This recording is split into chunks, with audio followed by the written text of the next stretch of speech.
a quick word before we start. This is Jack London's tale of one man alone against the frozen Yukon. Listen out for 3 phrases: set out, heed a warning, at the mercy of. Off we go.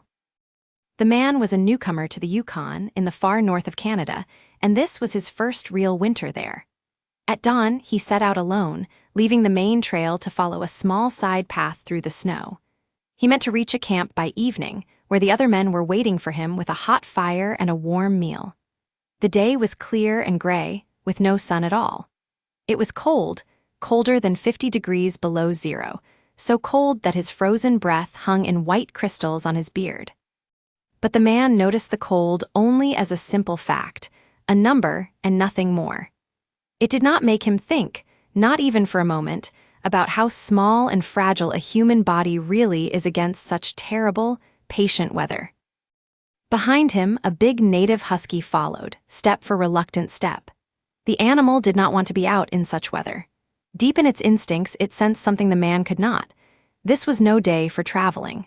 The man spat, just to test the air, and the spittle crackled with a sharp, dry snap, freezing solid long before it could reach the snow.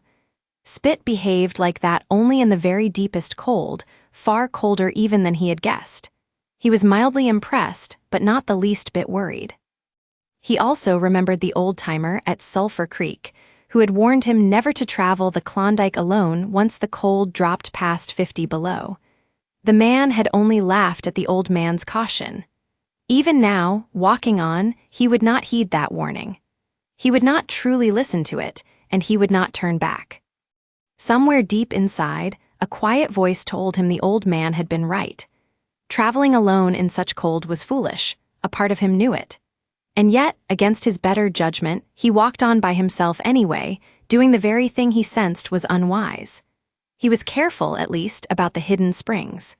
Even in the hardest frost, pockets of water bubbled up beneath the snow and never fully froze, waiting like traps under a thin white crust. He watched the ground closely, testing it, stepping wide around the soft places. And then, without any warning at all, the snow gave way beneath him. He broke through to freezing water and soaked both legs halfway to the knees. He swore quietly to himself.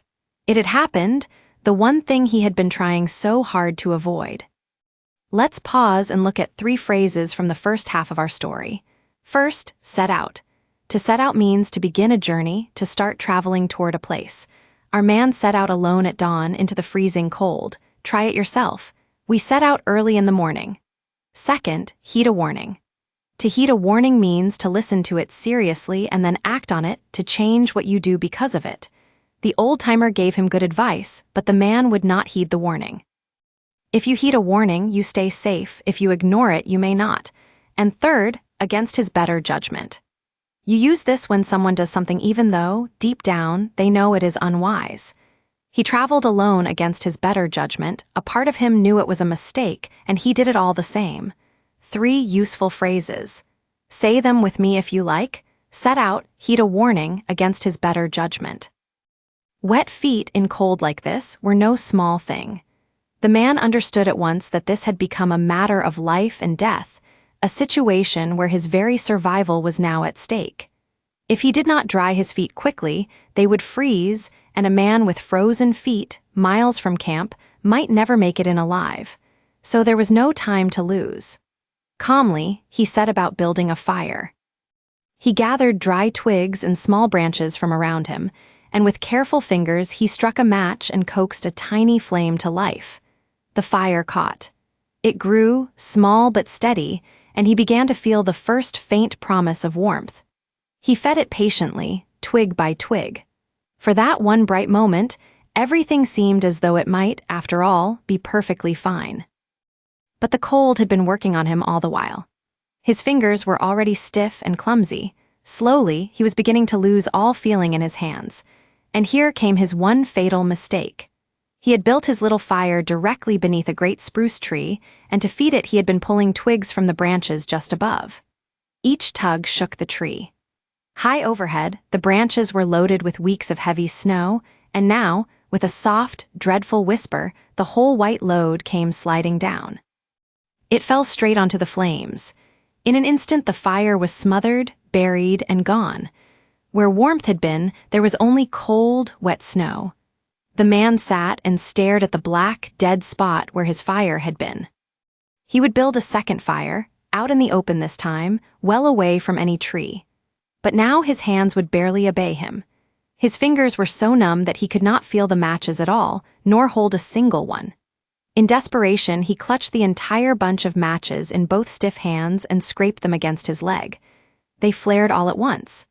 The flame bit into his own flesh, and still he could scarcely feel it, but he held on, steering that small fire toward the twigs.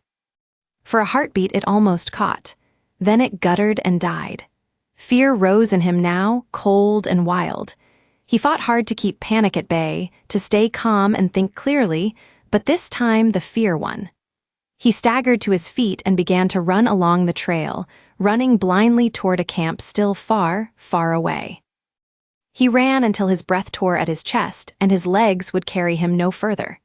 Then he stumbled, fell, and knew he could not rise again. He had passed the point of no return, the moment after which there is no turning back, no second chance. For one wild instant he thought of the dog, of warming his frozen hands inside its body, but his stiff hands could not grip his knife, and the animal, sensing danger, kept just out of reach. At last a strange calm settled over him. He understood, quietly and clearly, that he was now at the mercy of the cold, wholly in its power and helpless against it. He pictured the men finding him in the morning. Then a warm drowsiness rose through him, and he slipped into a deep, peaceful sleep from which he never woke. The dog waited a long while in the snow. At last it caught the scent of death, turned, and trotted away up the trail, toward the camp, toward the men who would keep their fire alive that night.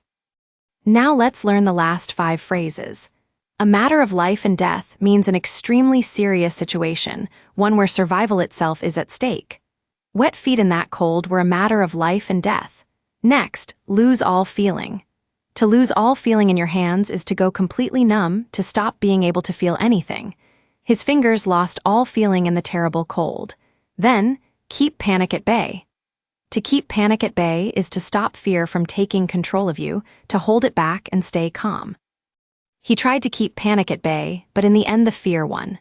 Next, at the mercy of. If you are at the mercy of something, you are completely in its power and cannot control it. Alone in the snow, he was at the mercy of the cold. And finally, the point of no return, the moment after which you can no longer turn back. Once he collapsed on the trail, he had passed the point of no return.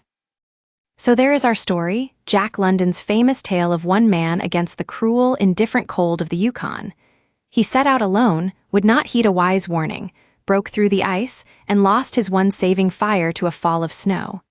In the end, he was at the mercy of the cold, while the dog that heeded its instincts lived on. Now, let's check your understanding with 3 quick questions. 1. Why was traveling alone in such cold so dangerous for the man? 2. What mistake destroyed his very first fire? And 3.